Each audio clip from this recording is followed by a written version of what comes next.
China is likely to come out of this in a stronger position, and the U.S. is likely to come out of this in a weaker position. This may drive the U.S. and China more deeply into a new Cold War.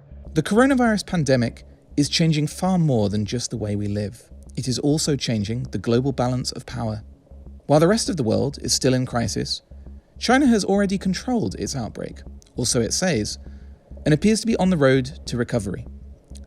By the time the dust settles in the West, Beijing could emerge with a new place on the international stage. The country finds itself in a unique situation. It can restart its economy and make amends at home, but also offer a helping hand to other countries in dire need. This pandemic has now become China's geopolitical opportunity. And certainly the opportunity would be if China would like to be the world leader, a respected world leader in terms of global governance. And this is perhaps the time for China to set up the agenda. This is all beginning with this whole notion of the so-called discursive power China is trying to project. Discursive power, it is for a particular country to be able to shape the international debate from the very beginning of the issue. So whoever started first, who is the initiator, and therefore that particular person or entity, it is the agenda setter. And China is inclined to become that agenda setter. As other nations descended into lockdown, with health services strained to the limit, China offered much-needed help in the form of medical care packages. Shipments of Chinese ventilators, masks, and protective equipment arrived all around the world. China also contributed scientific muscle to international efforts to find a cure and a vaccine for the virus. I think just by encouraging the weakening of those Western ties through a combination of kind of carrots and sticks. Again, if you look at the Canadian example, they've punished the Canadians terribly, but now, suddenly they're turning around and in the current crisis being friendlier towards Canada, offering them aid and assistance. And I think you're going to see China play the same sort of stick and carrot game that the United States has played for years. I mean, no other country used to be able to do that.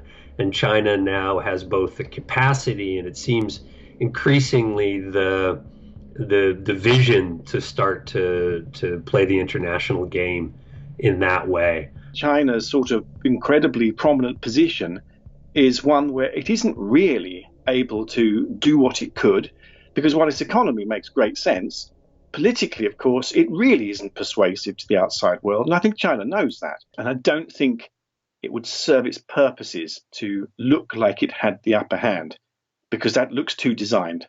I think it's got to make it clear that it wants to work with others.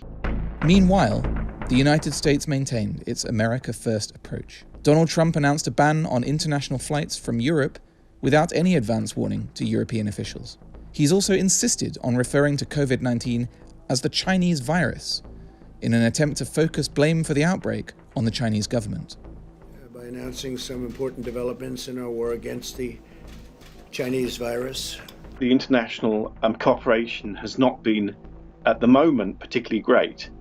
That there's been a failure of leadership, particularly by the US, and therefore China's got this potential opportunity to fill some of that void.